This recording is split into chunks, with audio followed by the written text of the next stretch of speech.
वो बड़ी खबर अपने दर्शकों तक पहुंचानी है। ईडी की गिरफ्तारी को चुनौती देने वाली अरविंद केजरीवाल की याचिका पर सुप्रीम कोर्ट ने आज एक अहम टिप्पणी की है। आज की सुनवाई पूरी करते हुए अदालत ने कहा कि अगर सुनवाई के में और समय लगता है तो अदालत अंतरिम जमानत पर विचार कर सकती है और कोर्ट अंतरिम जमानत की दलीलें भी सुन सकती है। आज बड़ी खबर हमें सुप्रीम कोर्ट से जो मिल रही है, अरविंद केजरीवाल की अर्जी पर आज सुप्रीम कोर्ट ने बड़ी टिप्पणी की है। सुनवाई में अगर समय लगता है तो फिर बेल पर विचार किया जा सकता है, अंतरिम बेल पर दलीलें सुन सकते हैं। ये सुप्रीम कोर्ट ने, ये अरविंद केजरीवाल के लिए एक उम्मीद की किरण जरूर है ये स्टेटमेंट सुप्रीम कोर्ट का, लेकिन अब आगे रणनीति तय करनी है अरविंद केजरीवाल के वकीलों को और ईडी के वकीलों को कि किस तरीके से आगे बढ़ना है।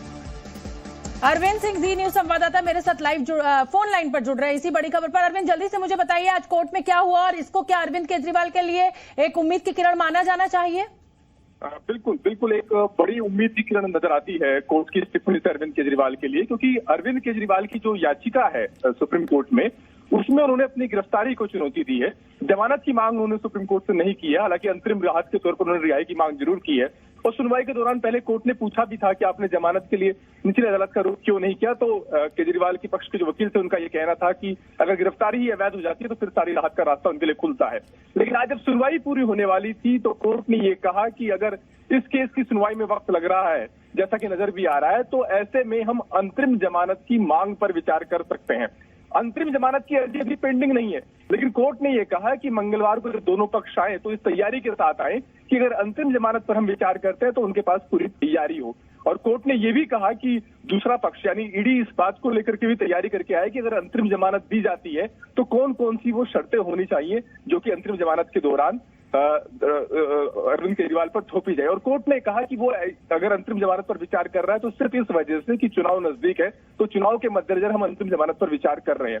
हालांकि ईडी की तरफ से जो एएसजी थे उन्होंने इसका विरोध किया। उन्होंने कहा कि आप संजय सिंह के बयान को देखिए और अभी जो कोर्ट टिप्पणी कर रहा है इसे गलत संदर्भ में पेश किया जाएगा।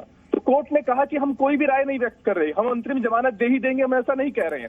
आप बस मंगलवार को आइए, लेकिन इस तैयारी के साथ आइए कि अगर अंतरिम जमानत पर हम सुन रहे तो आपके पास तैयारी, और आप इसको ऐसा ना ले कि हमें इस बात के लिए बताया नहीं गया था। तो अपने आप में एक बड़ी राहत का सबब बन सकती है, क्योंकि अगर कोर्ट सीधे अंतरिम जमानत पर विचार करता है तो फिर चुनाव प्रचार के लिए क्या अरविंद केजरीवाल बाहर आएंगे, उनके लिए एक उम्मीद का सबब तो बनती है कोर्ट की टिप्पणी।